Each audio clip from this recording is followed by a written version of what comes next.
Assalamualaikum warahmatullahi wabarakatuh. Salam jumpa buat rekan-rekan peserta Tuton, mahasiswa-mahasiswi ilmu komunikasi Universitas Terbuka dimanapun berada. Sekitar sesi 1 Tuton mata kuliah teknik mencari dan menulis berita ini yang memuat tentang dunia jurnalisme dan profesi wartawan, maka saya ingin berbagi cerita dan pengalaman singkat saja tentang pengalaman saya berkecimpung dalam dunia jurnalisme.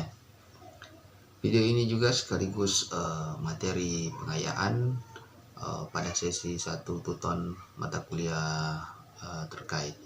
Seperti halnya beberapa profesi lainnya, profesi wartawan juga membutuhkan skill tertentu, salah satunya yaitu keterampilan menulis berita. Selain itu, pekerjaan wartawan atau reporter juga syarat dengan tantangan, bahkan ancaman apabila jika si wartawan mendapatkan tugas peliputan investigatif terhadap suatu kasus atau suatu fakta tertentu. Namun, profesi wartawan juga memiliki keistimewaan dan prestise tersendiri. Namun keistimewaan itu bukan dari segi penghasilan atau materi, karena peran wartawan sebenarnya adalah menyajikan informasi dan kebenaran. Intinya, menjadi wartawan itu juga memiliki kelebihan dan kekurangan yang agak unik dibanding profesi lainnya. Apa saja kelebihan dan kekurangannya? Mungkin saya nanti bisa share pada video yang lain. Baiklah rekan-rekan sekalian, materi pengayaan ini akan saya sajikan dengan pola wawancara, di mana saya akan menjawab beberapa pertanyaan-pertanyaan yang layaknya diajukan seorang wartawan kepada narasumbernya. Sejak kapan dan sudah berapa lama Anda berkecimpung dalam dunia jurnalisme atau pers? Saat masih kuliah semester 3 atau 4, itu sekitar tahun 1999 hingga saat ini. Jadi sudah sekitar 20 tahun lebih. Pertama kali menjadi wartawan bagaimana, media apa, dan kapan? Bisa dibilang itu faktor lingkungan atau kedekatan jarak dan pergaulan saja. Kebetulan kampus tempat saya kuliah itu bertetangga alias satu kompleks dengan kantor surat kabar harian Fajar di kota Makassar. Kampus saya juga itu didirikan oleh owner atau pendiri surat kabar tersebut. Jadi gedung kampus saya itu memang berdekatan dengan kantor media koran Fajar ini. Bahkan beberapa wartawan koran Fajar ini juga ada yang mengajar sebagai dosen di kampus saya. Beberapa senior dan teman yang masih aktif kuliah juga itu bahkan sudah menjadi wartawan di koran Fajar dan beberapa koran lainnya. Jadi di masa itu masih menjadi masa kejayaan media cetak alias masa subur-suburnya media seperti surat kabar, koran, tabloid, dan majalah. Mahasiswa di kampus saya itu memang lebih memiliki akses dan kesempatan yang lebih mudah untuk cepat bekerja walaupun mereka sambil kuliah dengan menjadi wartawan. Cuma kadang dampaknya itu mahasiswa yang sudah asik menikmati dan sibuk menjadi dalam dunia jurnalisme, ada yang putus kuliah atau kelamaan baru bisa menyelesaikan kuliah mereka. Tempat saya pertama kali menjadi wartawan itu adalah tabloid, namanya tabloid ABG, itu kependekan dari Aksi, Bakat, dan Gaya. Segmen beritanya itu fokusnya entertainment atau hiburan ya, dan lifestyle, menyajikan berita-berita seperti berita event-event modeling, fashion, selebriti atau artis. Tabloid ini terbit 1 hingga 2 kali dalam sebulan saja. Saya masuk bergabung di tabloid ini kira-kira saat masih kuliah di semester 3 4 itu tadi, antara tahun 1999 atau tahun 2000. Jadi mungkin Anda ada yang belum lahir juga waktu saat itu. Kebetulan ada senior dan teman sekampus saya yang mengajak bergabung di tabloid ABG tersebut. Jadi saya pun bersedia karena kerjanya tidak setiap hari harus turun meliput.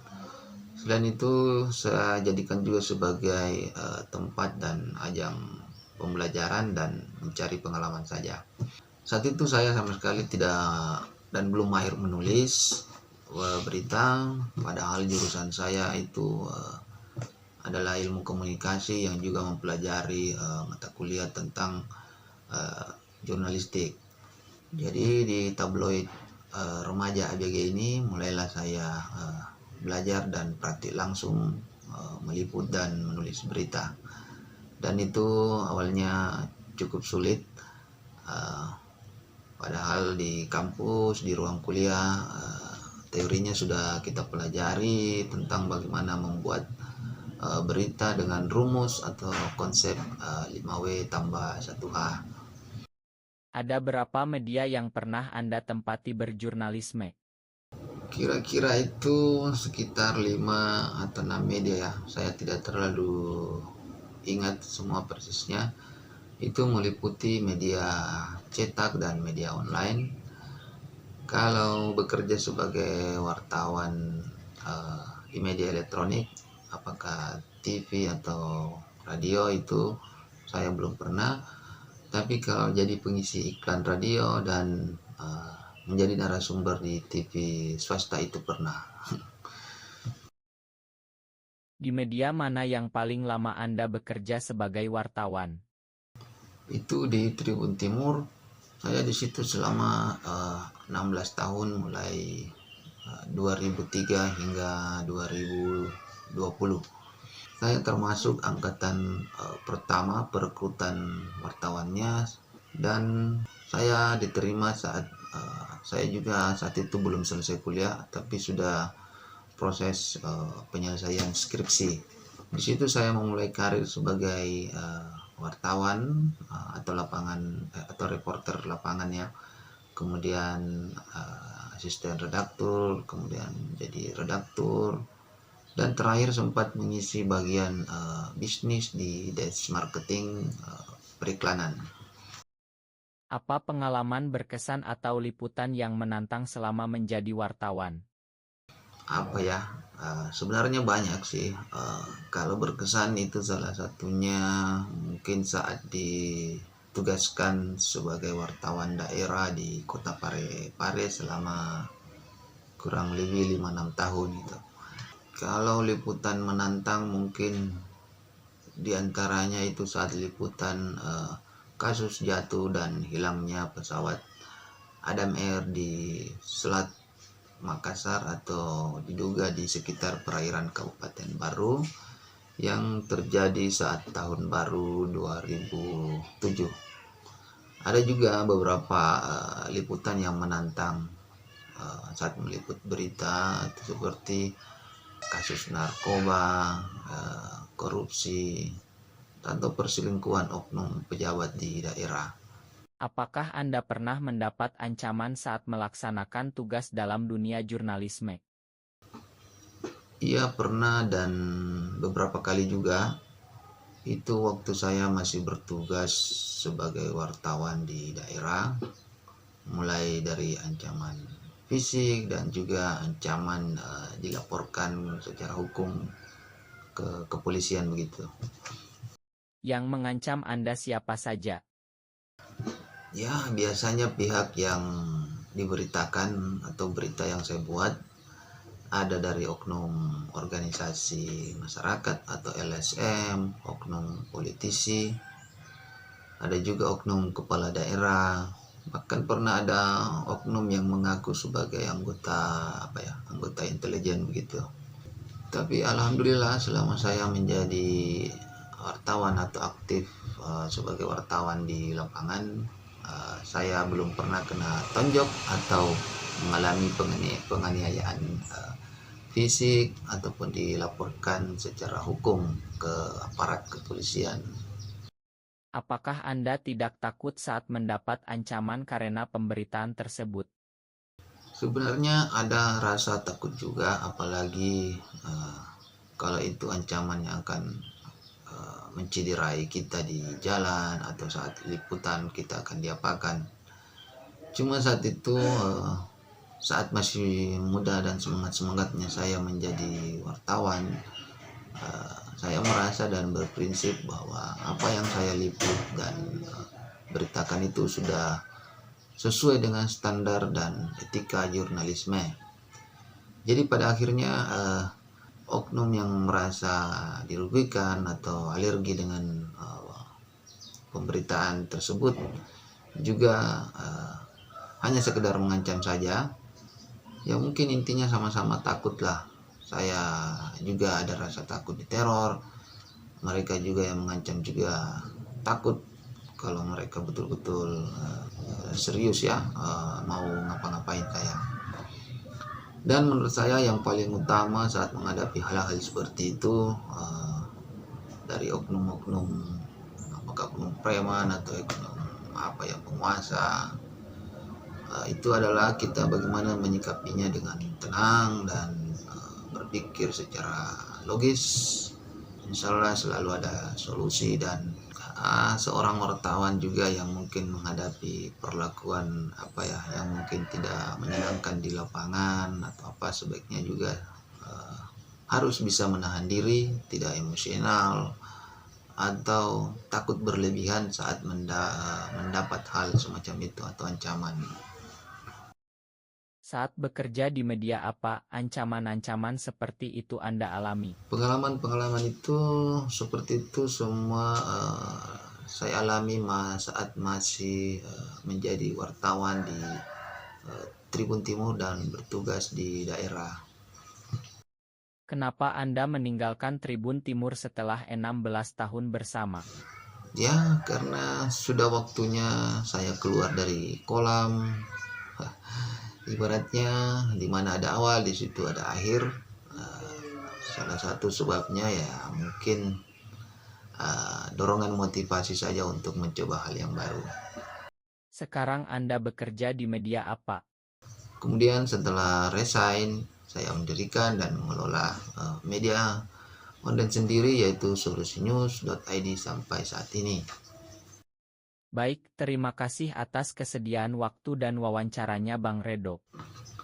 Oke, demikianlah sekilas cerita pengalaman saya berkecimpung dalam dunia jurnalisme yang saya tuang dan bagikan melalui video ini sebagai materi pengayaan tuton kali ini. Adapun kesimpulan dan pesan yang ingin saya sampaikan antara lain, pertama yaitu siapa saja bisa menjadi atau berprofesi sebagai wartawan di media apa saja meskipun sambil kuliah. Kedua, menjadi wartawan atau melamar pekerjaan sebagai wartawan khususnya di lembaga media swasta ya, itu tidak mesti memiliki latar belakang pendidikan atau ijazah yang linear dengan bidang jurnalisme. Apakah itu dari lulusan ilmu komunikasi atau jurnalistik. Mengapa? Karena sampai saat ini belum ada aturan umum yang mewajibkan setiap lembaga pers atau perusahaan media massa jika ingin merekrut calon wartawan harus si pelamar harus memiliki ijazah di bidang jurnalistik. Karena pengalaman saya selama ini bahkan di media besar pun para wartawannya itu memiliki dan berasal dari latar pendidikan yang berbeda-beda. Ada yang lulusan sarjana hukum, pertanian, peternakan, bahkan sarjana teknik perkapalan. Bahkan ada juga wartawan yang kemudian sukses menjadi pimpinan media, padahal dulunya dia tidak lulus kuliah atau di DO gitu. Kemudian keterampilan menulis berita itu seringkali bukan menjadi syarat utama di saat suatu media itu ingin menyeleksi atau merekrut calon wartawan muda yang lulusan fresh graduate dari suatu perguruan tinggi. Kenapa? Karena sebenarnya menulis berita itu bisa diasah dengan belajar dan kebiasaan saja. Dan itu bisa terbangun di saat kita sudah aktif dan menyesuaikan dalam dunia kerja jurnalisme. Apalagi saat ini teknologi komunikasi makin canggih, di mana menulis berita itu bahkan bisa dikerjakan melalui bantuan teknologi AI atau aplikasi seperti ChatGPT atau aplikasi sejenis. Keempat, berkecimpung dalam dunia jurnalisme atau menjadi wartawan itu dapat membuka sejumlah atau pintu-pintu, bisa pintu peluang kerja lain atau peluang usaha lain. Mengapa demikian? Karena jika Anda sudah lama menjadi wartawan, Anda akan memiliki informasi dan wawasan yang lebih luas dibanding orang yang bekerja di atau pada profesi lainnya. Termasuk Anda bisa memiliki banyak jaringan dan relasi, baik itu dari instansi maupun sejumlah lapisan masyarakat. Itulah hal yang dapat saya bagikan melalui video materi pengayaan ini. Semoga bermanfaat dan menambah wawasan Anda semua terkait dengan dunia jurnalisme dan profesi wartawan. Jika ada hal yang ingin ditanyakan atau disampaikan, silakan tuangkan melalui kolom komentar di bawah tayangan video ini. Salam sukses selalu dan selamat beraktivitas. Wassalamualaikum warahmatullahi wabarakatuh.